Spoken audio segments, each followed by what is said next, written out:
Chicken sauce, তাই জন্য এখানে আমি মুরগির বুকের মাংস নিয়েছি, চর্বি নেই, হাড়ও নেই, এটার জন্য মুরগির বুকের মাংসই লাগবে।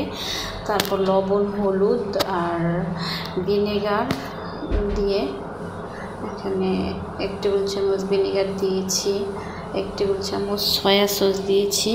সবগুলো উপকরণ দিয়ে মাখিয়ে নিতে হবে। তারপর দিয়েছি এখানে টমেটো সস। এই উপকরণ দিয়ে একসাথে ভালো করে মাখিয়ে আমি নর্মাল ফ্রিজে রেখে দেব 1 ঘন্টার জন্য। অবশ্যই এই রান্নাটাকে আপনার নর্মাল ফ্রিজে রাখতে হবে। আমি যেভাবে ম্যারিনেট করে রেখেছি, এখানে পেঁয়াজ কুচি দিয়ে আমি আলু কুচি নিয়েছি সামান্য পরিমাণ, যেভাবে মুরগির মাংসটা কেটে নিয়েছি ঠিক ওইভাবে আলু কুচি করে কেটে নিয়েছি।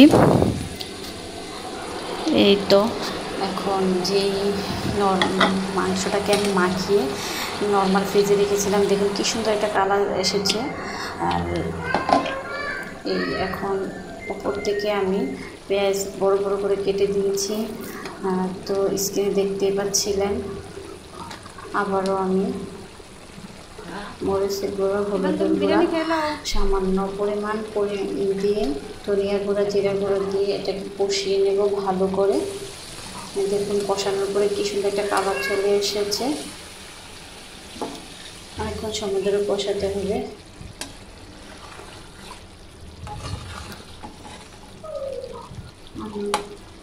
সবগুলো মশলা দেওয়া হয়ে গিয়েছে, সামান্য পরিমাণ জল দিয়ে দিলাম। এখানে আমি পেঁয়াজ বেরেস্তা করে নিয়েছি কিছু গরম মশলা দিয়ে, আর এটা আমি উঠানোর 5 মিনিট আগে দিয়ে দিচ্ছি। দিয়ে দিলাম এখানে আমি এই যে ঘিটা অবশ্যই ব্যবহার করতে হবে।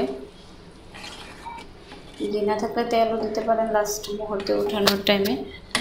আপনারা তো দেখতেই পাচ্ছিলেন, প্রথমে আমি পেঁয়াজটাকে ভেজে নিয়েছি, আর যে সামান্য পরিমাণ আলু দিয়েছি সেই আলুটাকে পেঁয়াজের সাথে ভেজে নিয়েছি। আর 1 ঘন্টা পরে ম্যারিনেট করা মাংসটা দিয়ে আর পরিমাণ মতো যা মশলা লাগবে ভালো করে নিয়েছি। ফাইনালি আমার রান্নাটা যখন হয়ে গিয়েছে, তার লুকটা এই রকম এসেছে কালারটা। আল্লাহ হাফেজ, সবাই ভালো থাকবেন। অবশ্যই এটা বাসায় ট্রাই করবেন।